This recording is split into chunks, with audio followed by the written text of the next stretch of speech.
പ്ലാറ്റ്ഫോമിലേക്ക് ഇത് എത്തൂല്ലെന്നും അങ്ങനെയൊന്നും പ്രതീക്ഷിച്ചില്ല. എവിടെയെങ്കിലും ഏതെങ്കിലും ഒരു യൂട്യൂബ് ചാനൽ റിലീസ് ചെയ്യാന്നുള്ളൊരു പരിപാടി മാത്രമേ ഉണ്ടായിരുന്നുള്ളൂ. അത് ഇവൻ്റെ ഫുള്ള് ക്രെഡിറ്റ് കേക്കുള്ളതാണ്. കാരണം അത്രയും ഓരോ കമ്പനിയെ പിച്ച് ചെയ്ത് ലാസ്റ്റ് ഇവിടെ മലയാളത്തിൽ തന്നെ കുറേ കമ്പനീസ് നമ്മൾ ഇന്ന് എടുക്കാം നാളെ എടുക്കാം കാണാമെന്നൊക്കെ പറഞ്ഞിട്ട് കുറേ ലേറ്റാക്കി.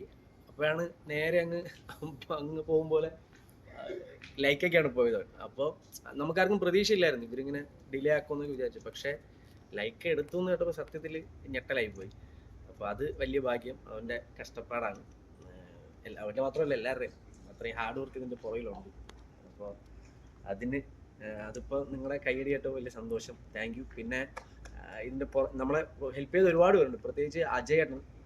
നമ്മളിവിടുന്ന് ലൈക്ക് ചെയ്ത് അപ്രൂവ് ചെയ്യുന്ന സമയത്ത് മലയാളത്തിലെ എസ്റ്റാബ്ലിഷ് ആയ ഒരു ഡയറക്ടറിൻ്റെ സൈൻ വേണമായിരുന്നു. അന്ന് അജയേട്ടനാണ് അത് സൈൻ ചെയ്തത് ഞങ്ങളുടെ വീഡിയോ വേണ്ടിയിട്ട്.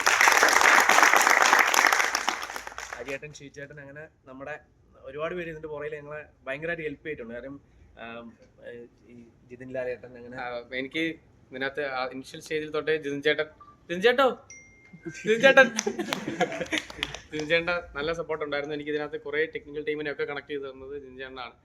അതുപോലെ അജയ് സാറ് വർക്ക് ഞാൻ കൊണ്ടുപോയി കാണിച്ചിരുന്നു. പക്ഷെ അതിനേക്കാൾ എനിക്ക് പറയാനുള്ളത് അജയ് സാറിൻ്റെ മാസ്റ്റർ പീസ് സിനിമയിൽ ഞാൻ ജൂനിയർ ആർട്ടിസ്റ്റായിട്ട് 5-6 ദിവസം വർക്ക് ചെയ്തിട്ടുണ്ട്. അജയ് സാർ ഇവിടെ വന്ന് എൻ്റെ വർക്ക് കാണുമെന്ന് പറയുമ്പോൾ അതേ സന്തോഷമുണ്ട്.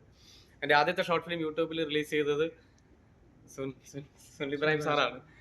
അപ്പോൾ ഞാൻ സാറിനെ നേരത്തെ കൊണ്ട് കാണിച്ചിരുന്നു. പുള്ളി വന്ന് കണ്ടതിൽ സന്തോഷം.